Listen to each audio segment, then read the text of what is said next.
Understanding the art of darning. A vital skill in English vocabulary. Hello, everyone. Welcome back to our channel. In today's episode, we are diving into the world of English vocabulary, exploring a term that might sound a bit old-fashioned but is still relevant and interesting. Darning. Whether you're a language learner, a history enthusiast, or just curious about unique English phrases, you're in the right place. So, let's unravel the mystery behind this word together. Darning refers to the process of repairing holes or worn areas in fabric or knitting with needle and thread alone. It is a sewing technique used for fixing damages in textiles without the need for patches. The goal of darning is to make the repair as invisible and seamless as possible, blending in with the original material. Darning has a rich history and has been a vital skill, especially in times when resources were scarce, and people couldn't afford to throw away clothing or textiles at the first sign of wear and tear. It reflects a bygone era where sustainability and resourcefulness were not just trends but necessities.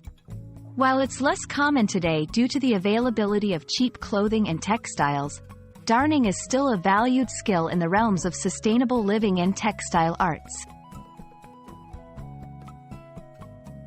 Understanding how to use darning in a sentence can greatly help in grasping its meaning. Here are a few examples. 1. After noticing a hole in her sock, Emma decided to spend the evening darning it to make it last longer. 2. The museum had a live demonstration of traditional textile techniques, including darning. 3. Learning darning can be a useful skill, helping you save money and prolong the life of your clothes. While darning might seem like a skill from the past, it is experiencing a resurgence among people interested in sustainable living and DIY culture.